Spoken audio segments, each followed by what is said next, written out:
He fed a starving little girl. Moments later, she returned with her seductive widow mother. Before we kick off this adventure, don't forget to hit like on the video and let us know in the comments where you're watching from. The prairie stretched flat and bare for miles, whipped by dry wind that bent the scrub grass low and rattled the scattered mesquite trees like crooked bones. Dust spun in lazy eddies out beyond the edge of the ranch.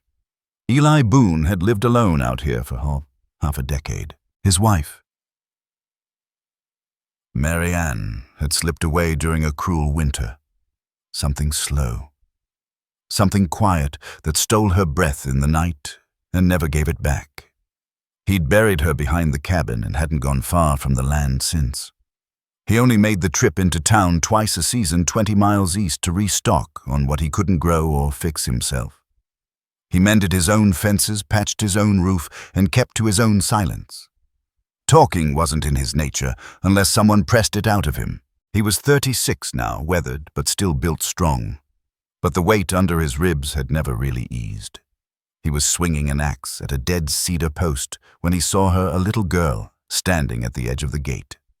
He froze mid-swing. The sun burned behind her, casting her small frame in stark light. She couldn't have been more than 6 or 7 barefoot arms clenched to her sides. Her face was pale beneath layers of dust.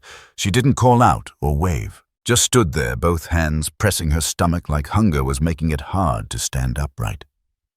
Eli lowered the axe and stared still as stone. He wasn't used to seeing folks out here. Not anymore. First thing that came to his mind, where in God's name did this child come from? Second thing, she's starving. He took his hat off the fence post and walked slow toward the gate.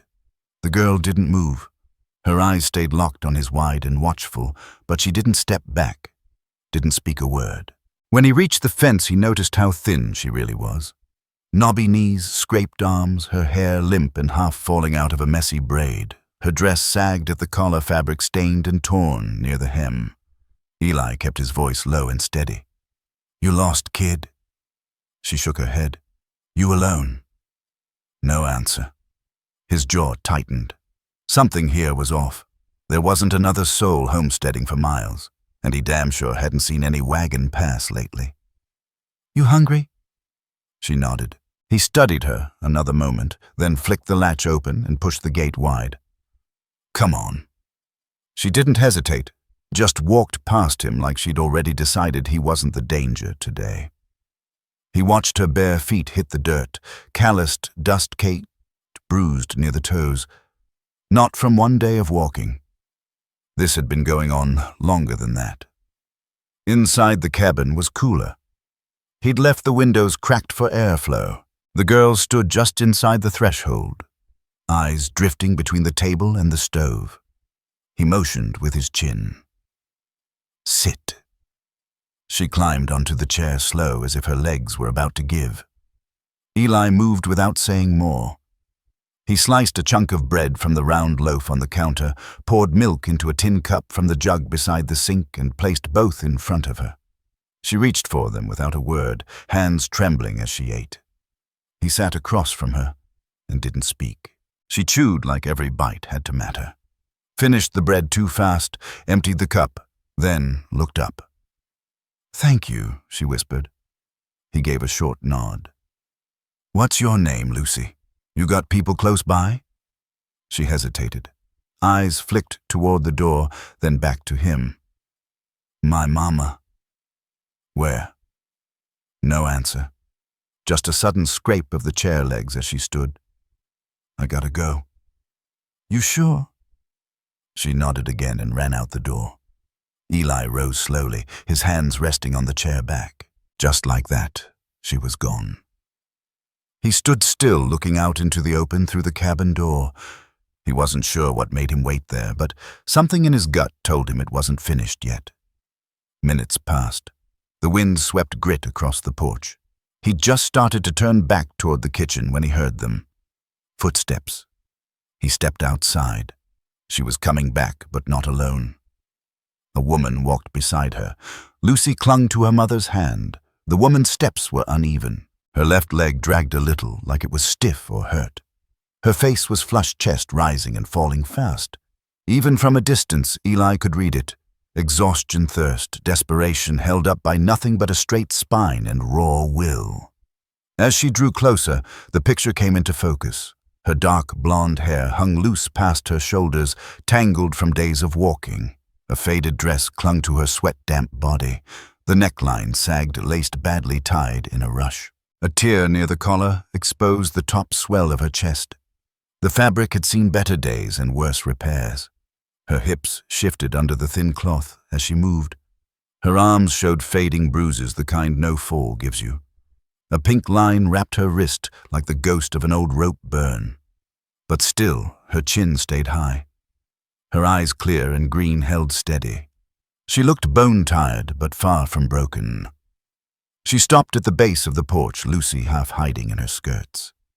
Eli didn't speak. Neither did she. For a long moment they just stood. Then finally, her voice came soft and even.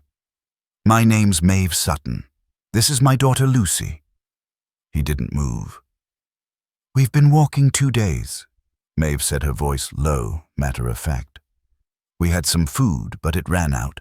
She went looking for help." She glanced down at Lucy as she spoke, not with shame or pleading, just quiet honesty. "I told her not to go, but she didn't listen. I'm not here asking for charity, but if you'd let us rest. Just a day or 2. We'll move along after that." Eli Boone studied her in silence. He could smell the road clinging to her sweat dust, the faint bitter smoke of past campfires. But underneath that, he saw the set of her jaw, the tension wound tight in her shoulders. She wasn't trying to con him. There was no angle here. Just plain exhaustion worn deep into her bones. And yet not once had she asked for pity. Little Lucy pressed herself closer against her mother, her small body trembling. Eli reached behind and pushed the door open wide. "Step inside," he said, stepping back.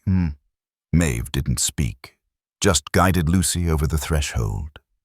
Her boots landed heavy on the wooden planks. As she passed him, the faint scent of skin earth and something purely woman stirred the stillness between them. She didn't say thank you, not yet. And somehow, that made Eli respect her even more. The door shut behind them with a soft thud. Inside, the air hung cool and quiet. The windows were open, though the breeze barely stirred. A cold kettle sat idle on the stove top. The table still bore the empty tin cup and crumb-dotted plate Lucy had used earlier. Eli lingered near the doorway longer than needed, hand resting on the frame, eyes fixed on the pair now standing in the center of his world. Maeve didn't speak right away. Her eyes drifted slowly across the cabin. Bare shelves, the old cast-iron stove, the single cot tucked in the corner, a wool blanket folded neatly at its foot. Her body moved stiff every motion, looking like it had to be considered before it was made. Lucy stayed close, one hand clinging tight to the hem of her mama's skirt. Eli finally stepped toward the kitchen corner. He grabbed a clean cup and poured water from the clay jug. No words, just action. He held it out. Maeve hesitated a beat, then accepted it. "Thank you," she said, voice firm, but soft. Her fingers shook a little as she raised it to her lips. He watched her sip, slow, cautious, like someone who'd known thirst long enough to fear overindulging. After a moment, she passed it down to Lucy, who drank quicker and wiped her mouth with the back of her hand. "You can sit," Eli said, nodding toward the table. Maeve led her daughter to a chair and sat down herself, careful, guarded. Lucy climbed into her lap and curled close. Eli leaned back against the counter, arms folded. "You from around here?" "No," Maeve replied. "We came down through Oklahoma territory." Her voice wavered just slightly. "My husband, Thomas, he died last fall. Fever took him in the night." She glanced at Lucy, then back to Eli. "His kin didn't want much to do with me. Said I wasn't their concern. Said I was barely his wife, just someone passing through." Eli didn't say a word. He understood that kind of abandonment better than most. "I thought we'd try for San Saba," Maeve went on. "He used to talk about starting a ranch near there someday. But it's too far to make it on foot. We had a mule, but someone stole it in the middle of the night." Since then, we've just walked. How long? 6 days. Eli gave a single slow nod. He wasn't surprised. She had that look the one folks wore when they'd been carrying not just themselves, but someone else for far too long. You could see it in the way her shoulders sagged, not from pride, but from habit, from learning to hold weight that never let up. Lucy had dozed off now, her tiny hand resting on the edge of her mother's bodice. Maeve gently brushed the girl's hair back from her face. "She's strong," she murmured, mostly to herself. Eli shifted his stance and spoke quiet but firm. "You're not sleeping outside tonight." Maeve blinked, looking up at him. "I'll set something up by the hearth. Fresh blanket. Food if she wakes." He paused. "You both stay here a while." She nodded just once. No big display, no weeping or begging, only the barest exhale of relief as her gaze dropped to the table. "You don't owe me anything," Eli added, voice like gravel. "Not now, not ever." Maeve's eyes lifted again. This time she held his stare, studied him, like she was weighing whether she could believe that. He didn't flinch, didn't look away.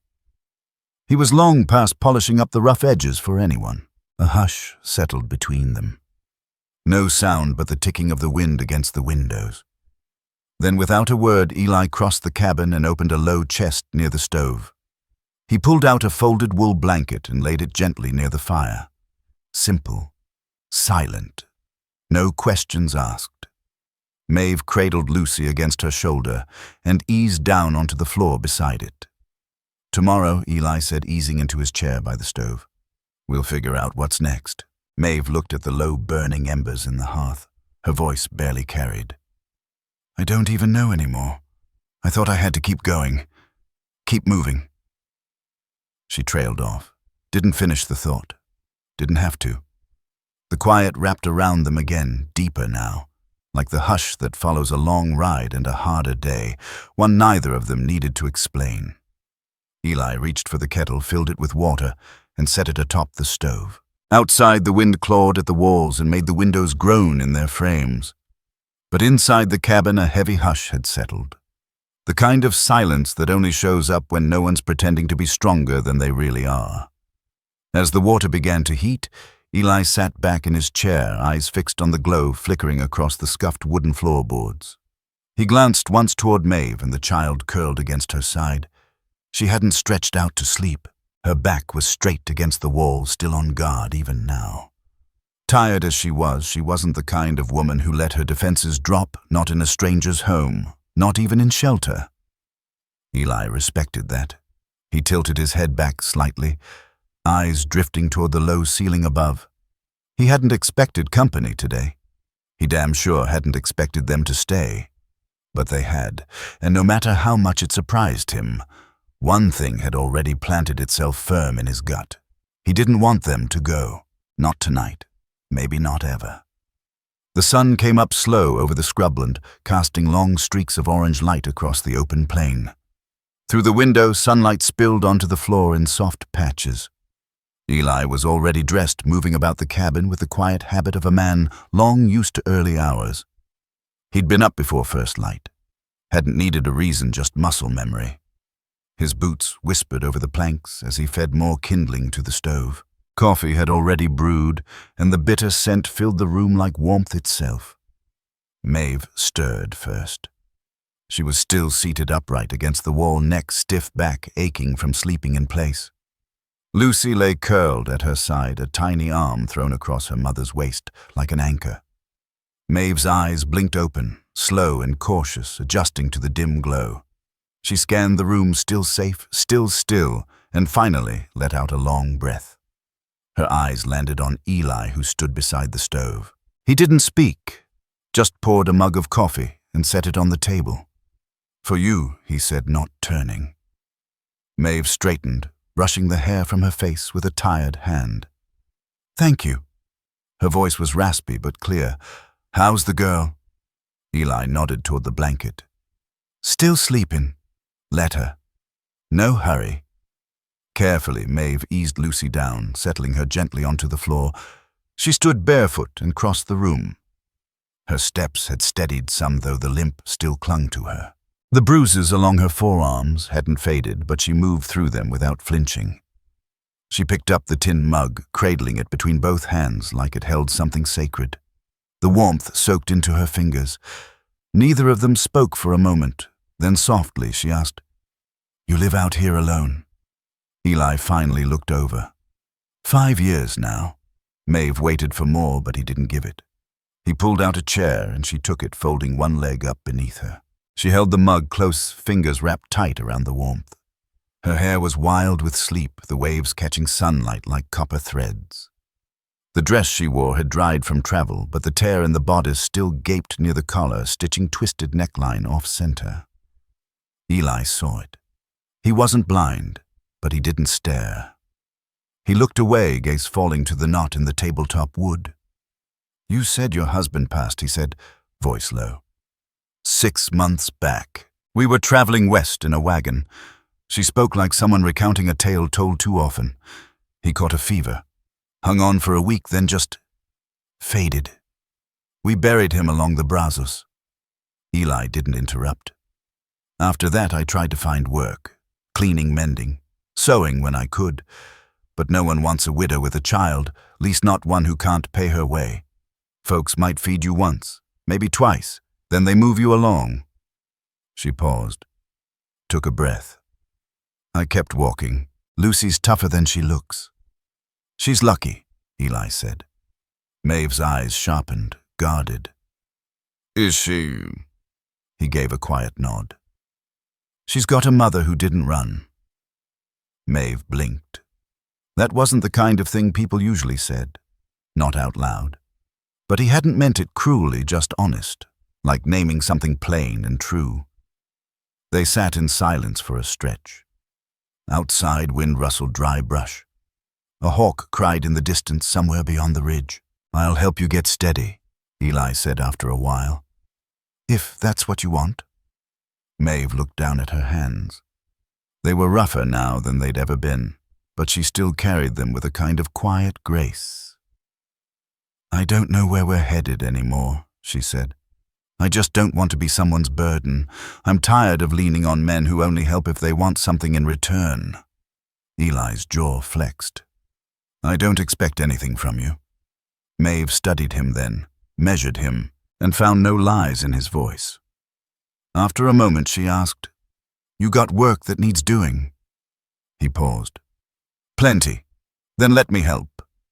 He didn't answer right away, just grabbed another mug and poured her a second cup, then stepped toward the cabinet.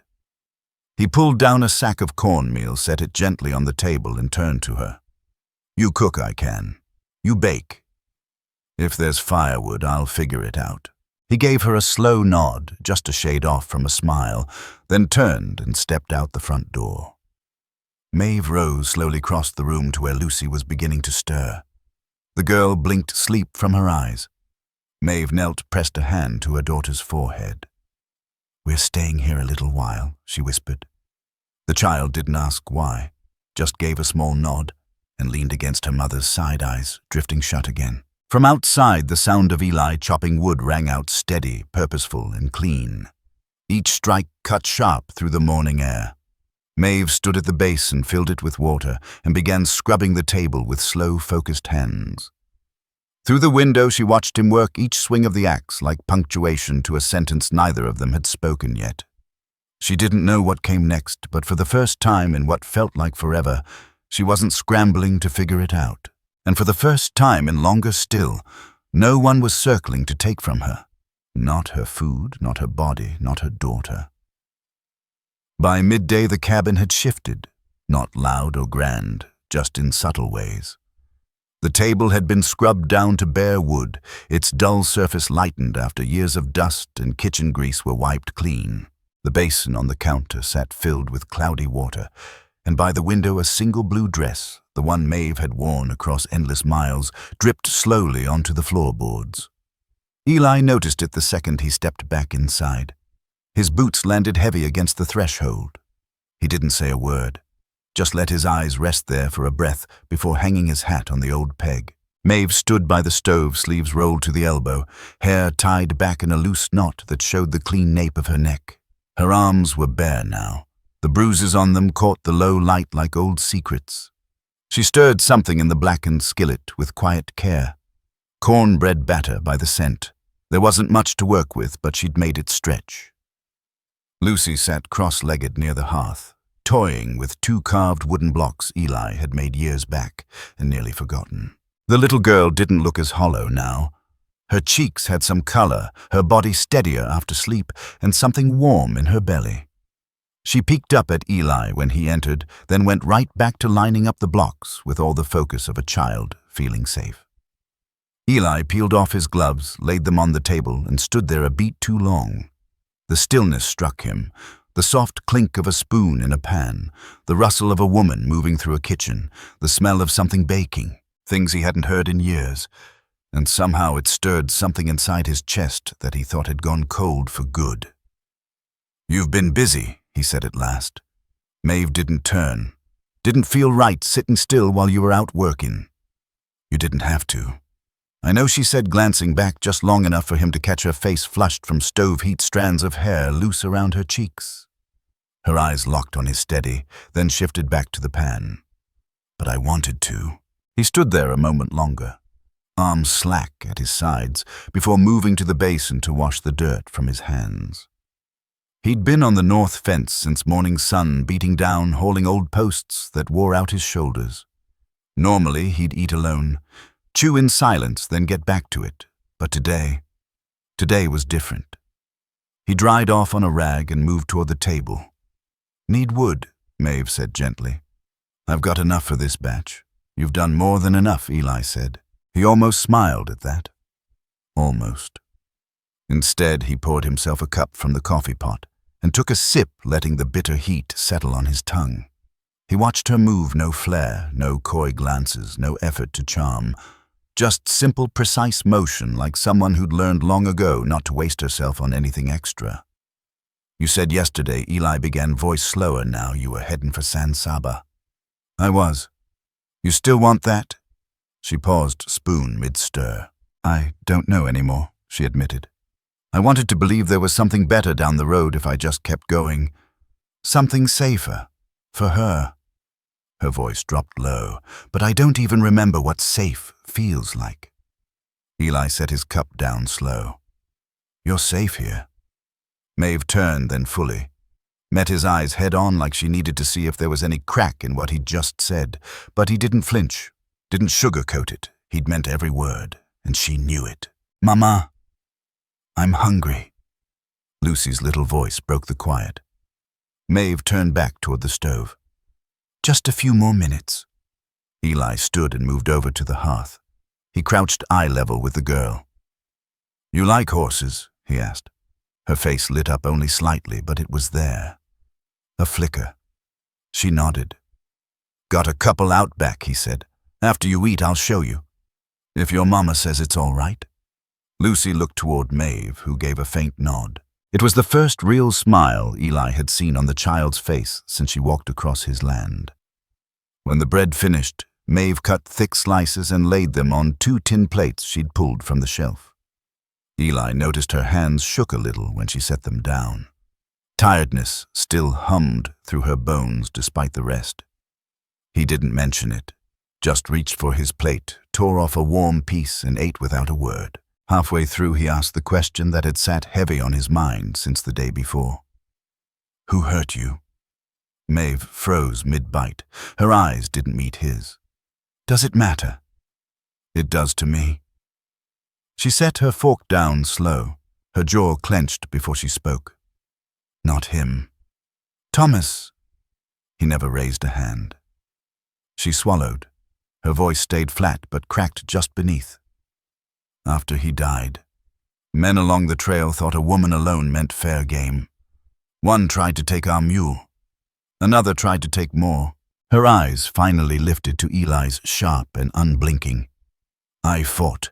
There was steel in that look, and I won." Eli didn't reply, but something inside him lit like kindling catching fire. Maeve looked away first, picked her fork back up. "That's why I kept moving," she said quietly. "I figured if I just kept walking, eventually I'd find a place where no one wanted to tear me down." Eli's voice came low, nearly a growl. "You found it. You found it." The words lingered in the space between them, weighted and real. Maeve didn't reply, but her hand stopped trembling after that. Later, once the dishes were washed and Lucy was outside, eyes locked on the horses behind the fence, something had shifted. Maeve stood quietly in the doorway, watching her daughter burst into a giggle at something Eli said. It was a soft sound, easy to miss, carried by the breeze like a gift. Maeve hadn't heard her laugh like that in months. For the first time since burying Thomas, Maeve let herself exhale without bracing for the next blow. She wasn't sure yet what that meant, but deep down in the space fear had ruled too long. She hoped it meant the running might finally be over. The next morning broke warmer than the last one of those early summer days, sneaking in ahead of spring's exit. Eli was already out by the barn splitting wood. Maeve heard the rhythm of the axe before she even opened her eyes. Lucy was curled beside her, one small arm slung across her ribs like an anchor, as if even in sleep the girl needed to know her mother wasn't gone. That simple weight grounded her, brought a calm Maeve hadn't felt in longer than she could name. She eased Lucy gently onto the blanket, careful not to wake her, then moved to the basin to splash her face. The water snapped her out of the fog, cold against her skin, sharp in a way that helped shake the ache in her bones. She braided her hair loose, pulled out the least worn dress from her small bundle, and slipped into it. It wasn't anything fancy, but at least the seams still held. When she stepped outside, sunlight poured over the land like hot glass. She lifted a hand to shade her eyes and spotted Eli by the trees, bare-chested, swinging the axe with a practiced rhythm. His shirt was draped over the fence rail, his back damp with sweat.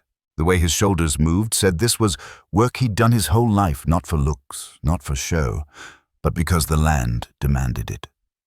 Maeve looked away fast, heat rushing to her cheeks for reasons that had nothing to do with the rising sun. "You're up early," she called out, voice steady even as her chest tugged tight. Eli glanced over, wiping sweat from his brow with the back of his wrist. "Work, don't wait." "I can help," she said before thinking. He rested the axe on the stump, gave her a once-over. "You know how to fix wire?" She shook her head. "No, but I can learn." A hint of a smile tugged at his lip. "Finish your coffee first, then we'll see."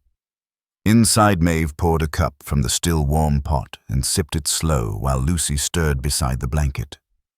The little girl blinked up at the light spilling in. "Where is he?" she asked groggily. "Outside." "Workin'," Maeve said. Lucy brightened, already fumbling for her shoes. "Can I go?"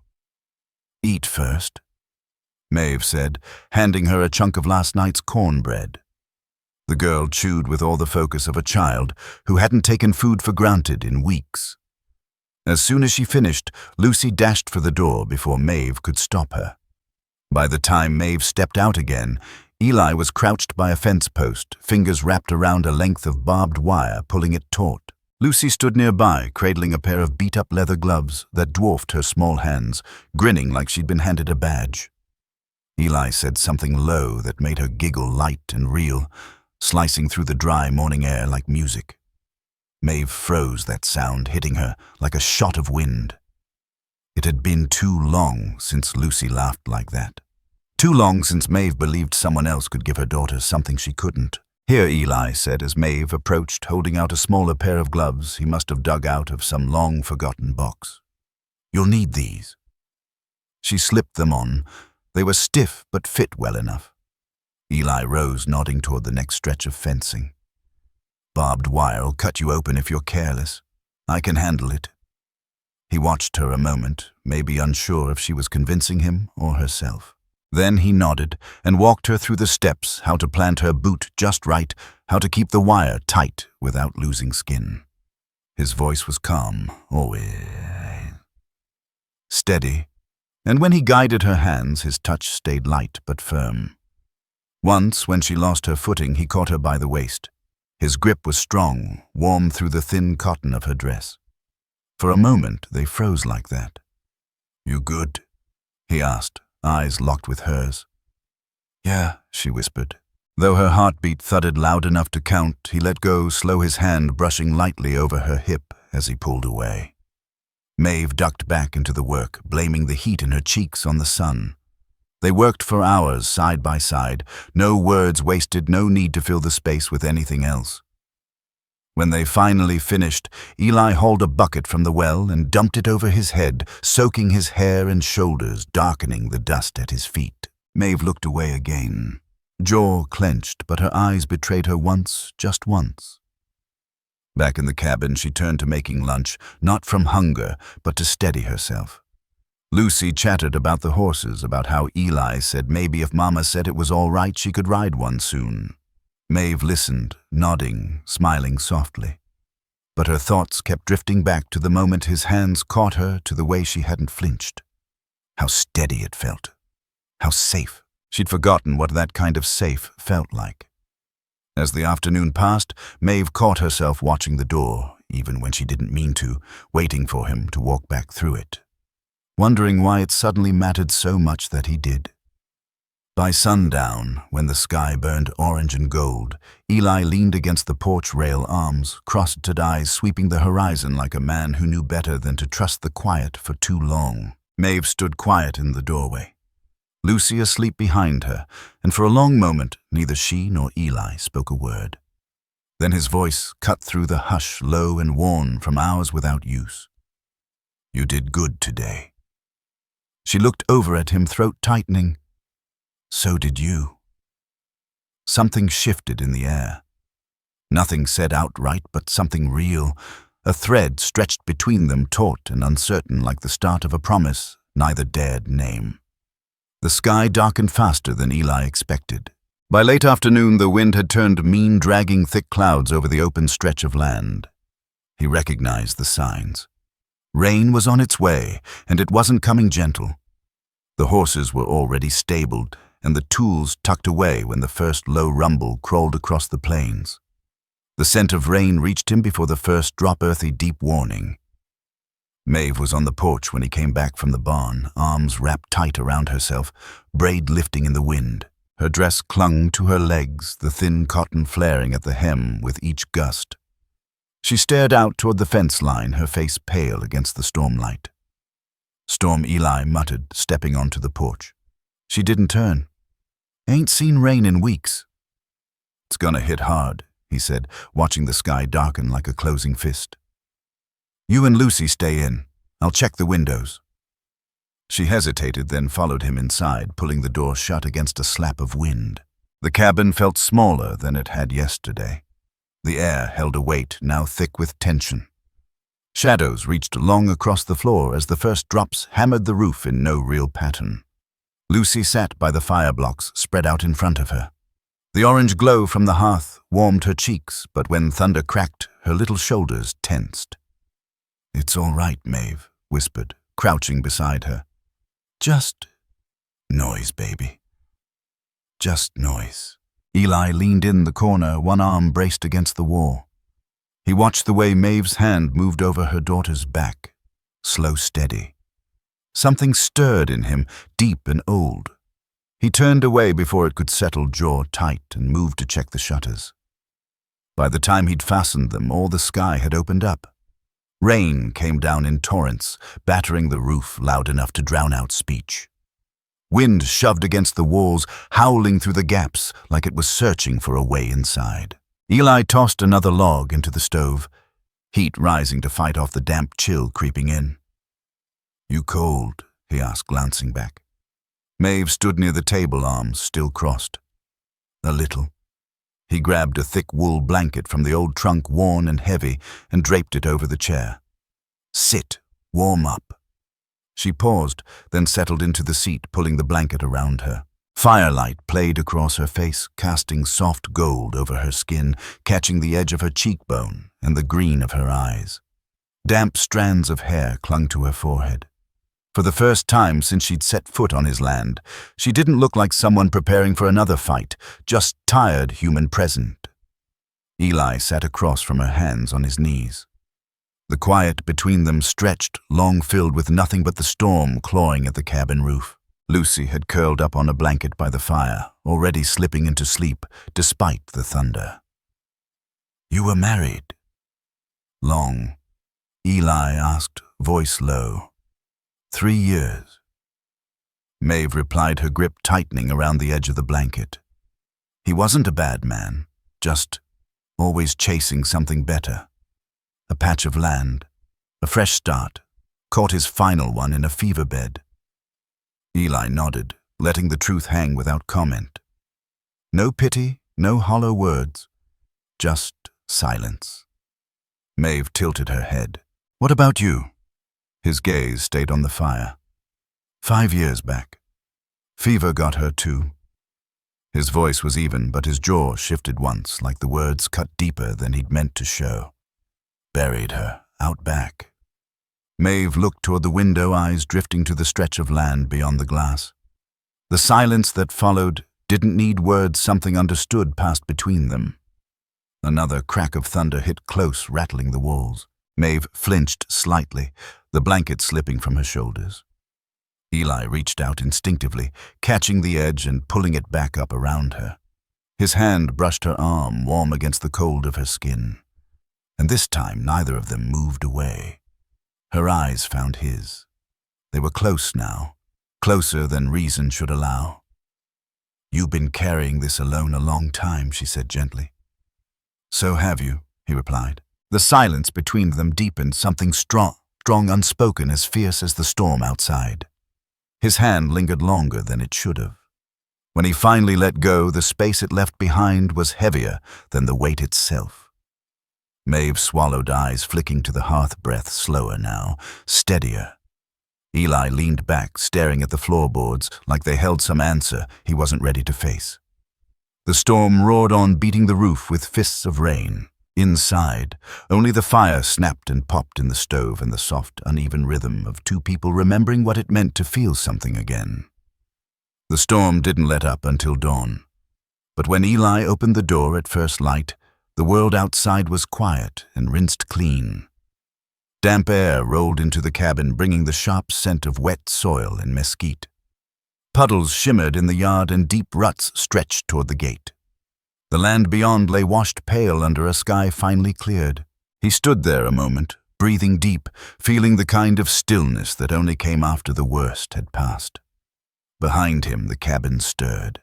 Maeve shifted beneath the blanket near the fire, her body curled close around Lucy, holding her like the world outside hadn't changed at all. The fire had gone down to nothing but red embers and fading warmth. Eli stirred the stove, added more wood, and coaxed a flame back with the ease of a man used to long nights. The quiet crackling stirred Maeve awake. She blinked against the flicker, rising slow. Her hair had fallen loose from its braid, soft waves tumbling down her shoulders. She swept it back with a hand, pulled the wool blanket tighter around herself as she stood. Lucy kept sleeping, breathing deep, her small face finally peaceful after too many restless nights. "Morning, Eli," said, voice low. "Morning," Maeve echoed. Her tone matched the hush that hung in the air outside. She crossed to the basin, splashed water on her face, then grabbed a worn rag. As she lifted her sleeve, Eli caught sight of the bruises along her forearm again. His gut clenched. They weren't fresh, but they said enough. He'd seen signs like that before, marks left by men who didn't deserve to walk upright. "You hungry?" he asked. "I can cook something," she replied fast. "You did enough yesterday." He was already pulling down the skillet. "Sit." Maeve paused, then gave a small nod and eased into a chair. Her eyes followed his every move. Flour from the sack water measured without a glance, dough worked with strong, weather-worn hands. It struck her again how quiet he was, not just in speech, but in how he moved. There was no storm in him, no sharpness waiting to lash out, just a steady, quiet kind of care. "You've been living out here all this time?" she asked after a stretch. "Since the war ended," he said. "Bought this place with what was left." She studied him from across the table. Ever think of leaving? His hands slowed on the dough. For a beat, he didn't speak. "Thought about it once," he said finally. "Didn't see the point after." The weight in those words carried more than any explanation could. Maeve didn't press. She understood that kind of sorrow, the kind that builds walls so high you stop believing there's anything on the other side worth reaching. Eli set the dough to bake, poured 2 tin cups of coffee, and slid one her way. When their fingers touched on the rim, something sharp and quiet moved between them. Maeve felt it like a jolt, quick and strange enough to catch her breath. She glanced at him, but his face stayed unreadable. Only his eyes betrayed a flicker of heat she hadn't imagined. Lucy stirred, stretching out on the blanket with a soft yawn. Maeve rose, brushing her daughter's hair back gently. Eli watched the small scene play out, mother and child, and felt something shift in his chest. It wasn't just desire. It was that quiet ache a man carries when he's known too much loneliness and forgotten the shape of wanting something whole, something true. After breakfast, they stepped out into air still thick with the scent of last night's rain and warm earth. Lucy darted toward the corral, bare feet kicking up water from shallow puddles. Her laughter echoed behind her like a hymn. Maeve followed slower skirt damp around her calves. Eli trailed after the boots, sinking into the soft ground. For a while, the only sound was the horses shifting in their stalls and a girl's joy lighting the morning. Eli knelt by the mare, showed Lucy how to lay a hand on her neck without spooking her. His large hand covered her small one. Maeve stood a few steps back, arms folded across her chest. When Eli looked up, their eyes met and held. Something passed between them, solid, wordless. No longer a maybe, but a promise waiting on time to call it forward. Later, when Lucy slept and the afternoon settled in, heavy with heat, Maeve stood by the open window, lifting her hair to cool the back of her neck. Eli came in from the barn, shirt clinging to his shoulders, chest still damp from pump water. He stopped cold. The light hit her just right, the soft line of her jaw, the curve of her throat, the looseness of that faded dress that didn't quite stay put. For a moment, neither moved. The air between them stretched taut like wire. "You work at a hard pace," Maeve said, her voice quiet and uneven. "Doesn't feel hard with another set of hands around," Eli replied, voice rougher than before. Her gaze held his. No coyness, no jest. Just that same silent question they'd been circling since she first crossed his threshold. Eli closed the space in 2 slow strides. Not rushed, not unsure, certain. When he stopped, he was close enough to feel her breath, to see the way her fingers trembled on the windowsill. His hand rose, not to seize, not to take, but to brush a damp strand of hair from her cheek, his thumb dragging slow over skin that had known more hurt than kindness. "Eli." She breathed his name like a crack in her voice. "Tell me." "No," he said. But she didn't. Instead, she leaned into his palm, eyes closing like someone thawing out after too long in the cold. That's all it took. Eli let his hand rest on Maeve's cheek, his thumb beneath her jaw. She didn't pull away, didn't even breathe for a moment too long to feel right. Her skin was warm under his calloused hand, and when her eyes opened, the green in them caught the afternoon light, unsure, yes, but not afraid. Not anymore. Outside, the last of the storm had dried from the land, leaving the dirt clean and bright beneath a clear sky. But inside the cabin, the air still held weight thick with something neither of them had named in years. Eli dropped his hand slowly, like even the motion might break the spell, but Maeve's eyes stayed steady. Her fingers curled into her palm as though holding back the urge to reach for him. "Been alone a long while," he said, voice rough. It wasn't a question, and it didn't need an answer. Maeve's lips parted the words softer than she meant them to be. "Feels longer than it's really been." Eli studied her face for a moment, searching for the flicker of doubt. There wasn't any. Just that worn-out look of someone who'd finally stopped running, standing in a place she hadn't dared to hope could be safe. He took a slow step forward. She didn't flinch. "Eli," she said, her voice cracking on his name like it broke a rule she'd lived by. He didn't let her finish. His hand rose, cupping her cheek with a tenderness that didn't match the roughness of his palms. This time she leaned into him, breath-catching.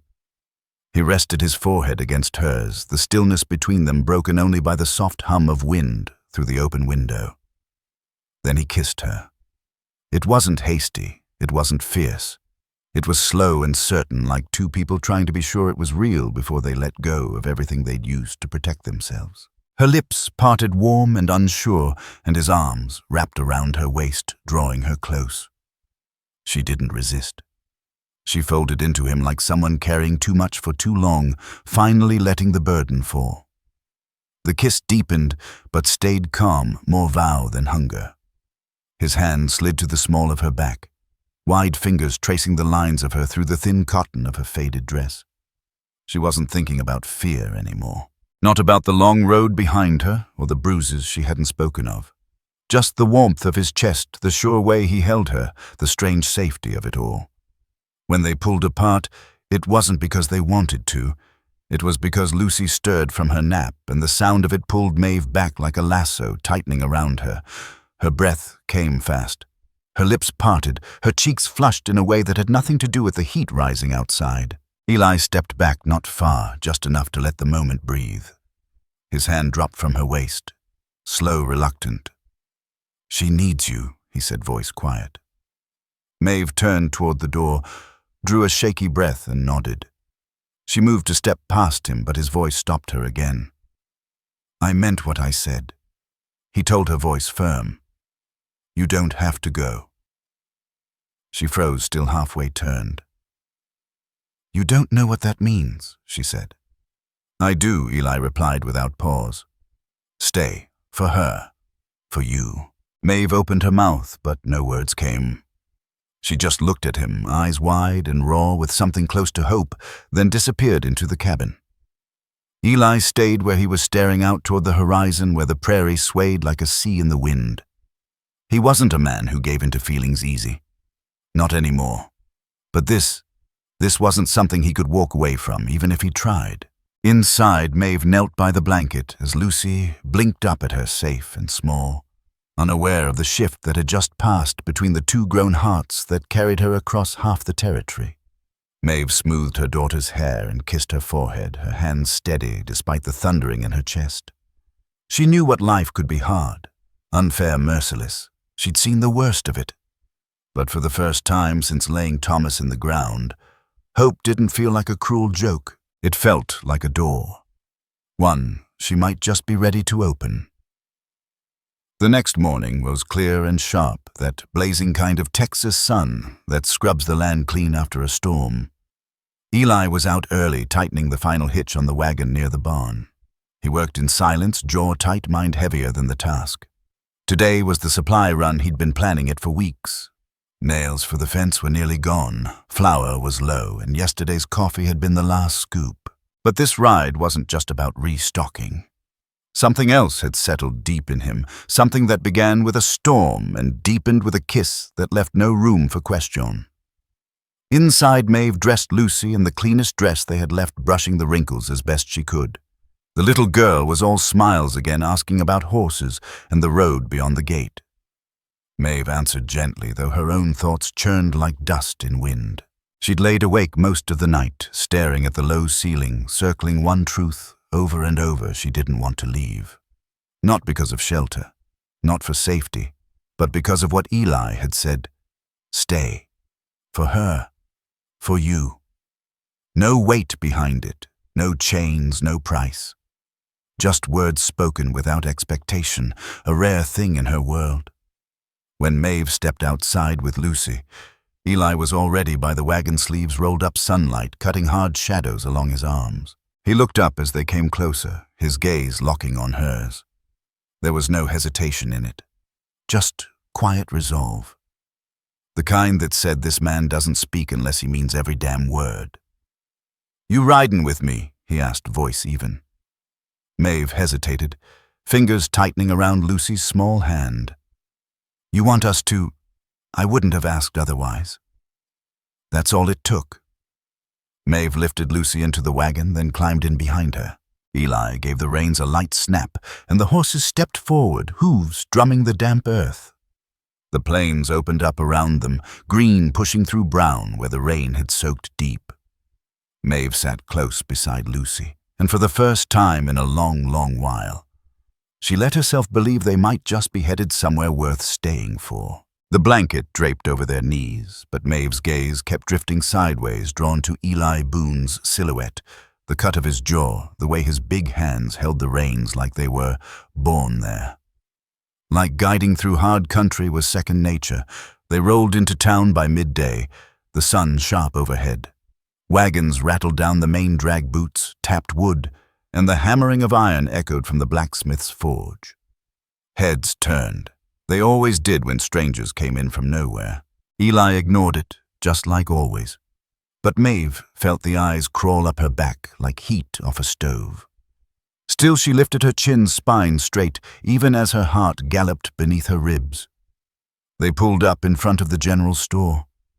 Eli stepped down, dusting off his gloves, then turned and offered her his hand.